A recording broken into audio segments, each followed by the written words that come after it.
Azizlar, bu dunyoni o'tkinchi, bu dunyo bevafo deyishadi, lekin shu o'tkinchi, bevafo dunyoda ham o'zidan bir unutilmas, katta iz qoldirib ketadigan insonlar juda ham ko'p. Hozirgi xotira qo'shig'imizda shu insonlarni yod etamiz. Marhamat.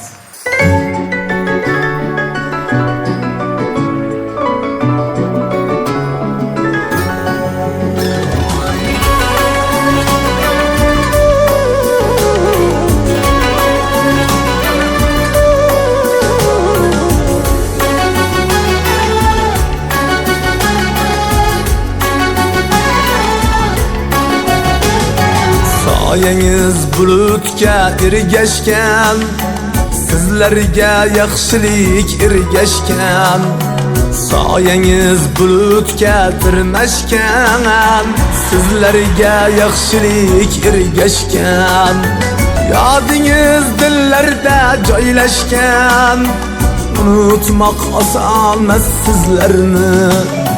Yodingiz dillarda joylashgan, unutmoq osonmas sizlarni.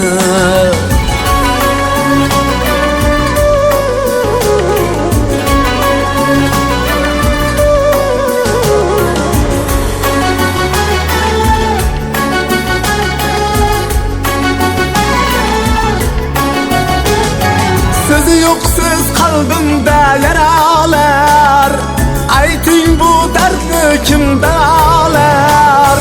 Şükür var siz aytgan navolar, unutmoq osonmas sizlarni. Şükür var siz aytgan navolar, unutmoq osonmas sizlarni.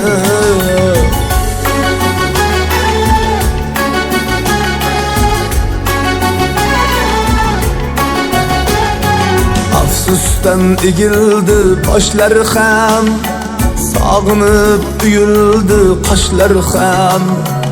Afsusdan egildi boshlar ham, sog'inib uyuldi qoshlar ham. Firoqdan dengizdir yoshlar ham, unutmoq osonmas sizlarni. Firoqdan dengizdir yoshlar ham, unutmoq osonmas sizlarni.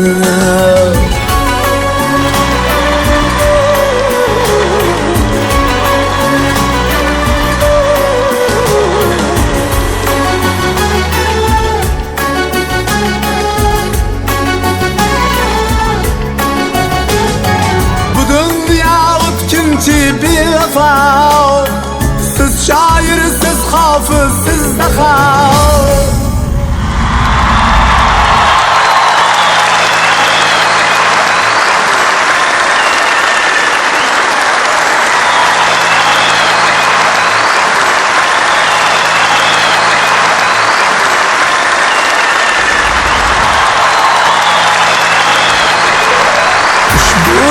Qalbimda bir vida, unutmoq osonmas sizlarni.